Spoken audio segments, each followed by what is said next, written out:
La prima tappa grossa l'abbiamo fatta a Segusino, da un nostro amico Paolo che è il panificio che ci ha ospitato, ci ha dato a mangiare e bere, e poi pian pianino con pochissime tappe siamo arrivati qua e logicamente la nostra intenzione è quella di arrivare a Rimini per venerdì mattina, venerdì pomeriggio, insomma massimo, insomma ecco. Destinazione Rimini, adunata 2022, 300 km tutti da pedalare per Elio e la sua squadra di orgogliose penne nere, partiti da Trichiana a bordo di fiammanti grazielle, perché la graziella, non propriamente simbolo di comodità, è presto detto. Perché forse è la bici che fa più che è più idonea per la nostra età, visto che da piccolini la prima bici che abbiamo avuto era la graziella e quindi volevamo portare avanti questa diciamo tradizione, dai. Mezzo ideale.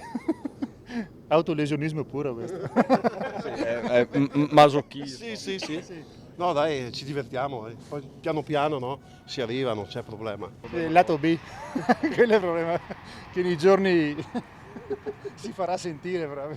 Ma gli alpini si sa, non si lamentano, questa è la settimana della goliardia e dell'amicizia. Leonardo da Bassano del Grappa è l'unico non bellunese del gruppo. Sì, perché quando facciamo le adunate siamo tutti vicini, facciamo belle amicizie e durature soprattutto. Arrivati a Mogliano lunedì sera è scattata una gara di ospitalità con il vice sindaco Copparoni che si è prodigato a trovare un letto, a salutarli con tanto di fascia tricolore anche il primo cittadino. Mogliano ha una grande tradizione di ospitalità nel tempo, da presidenti a celebrità, e oggi siamo ben felici di ospitare questa squadra di coraggiosi alpini ciclisti. Alloggiati in questo albergo a prezzo politico, 25 euro, il titolare ha deciso di devolvere la somma all'associazione Pesco. Per il resto è stata una festa, immancabili rifornimenti. Per il viaggio che devono fare è importante anche ogni tanto fermarsi e bere un goccino di quello buono di Val da Biadene. Per gli alpini, pip! Ura! Pip! Ura! Pip! Ura! Noi partiamo con un pullman con 45 persone, sabato facciamo 2 giorni, poi altri partono già giovedì, altri venerdì, quindi